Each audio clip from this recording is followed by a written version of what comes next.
Hey everybody, Roger Levin here with your orthodontic practice production pearl of the week. Let's talk about scheduling. Scheduling is a mathematical activity. Scheduling is a quantitative activity. We can measure it, we know what's happening, we can create an ideal schedule. Not that that works every day once you have it, but that's the starting point.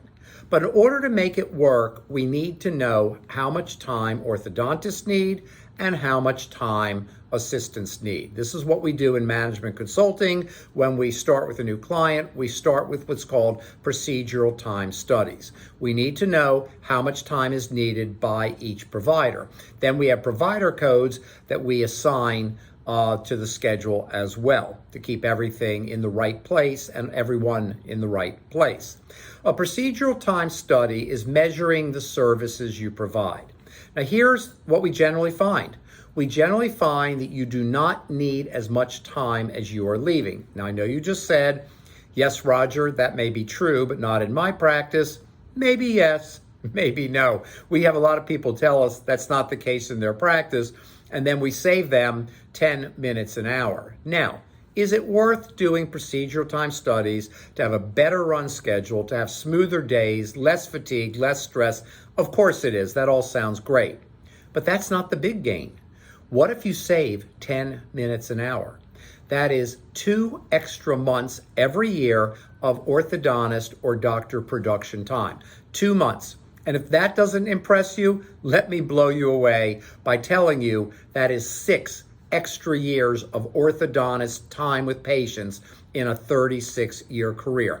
Go do the math. You can't argue this one. It's the math because scheduling is mathematical. Can you save 10 minutes an hour?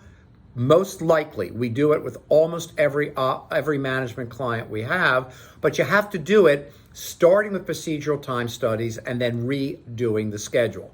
Now, scheduling has many components to it. It has columns, it has provider codes, it has punctuality factors. It has how many assistants do you have? Do you have one assistant per chair? Do you have an overflow chair? How do you manage emergencies? What do you do with no-shows? How do you convince a patient who wants to cancel not to cancel? How do you manage late patients? There are a lot of factors there that take much longer to talk about, but it all begins with procedural time studies. And if you don't get this right, you will lose millions. And I've done the math. These are models that I've built. You will lose $2 to $5 million just from the way you're scheduling of revenue over the course of your career. And that's just on how much time you leave per procedure. Doesn't even count all those other things that I mentioned. As always, I wish you increased practice production and referrals every year, and I'll see you next week.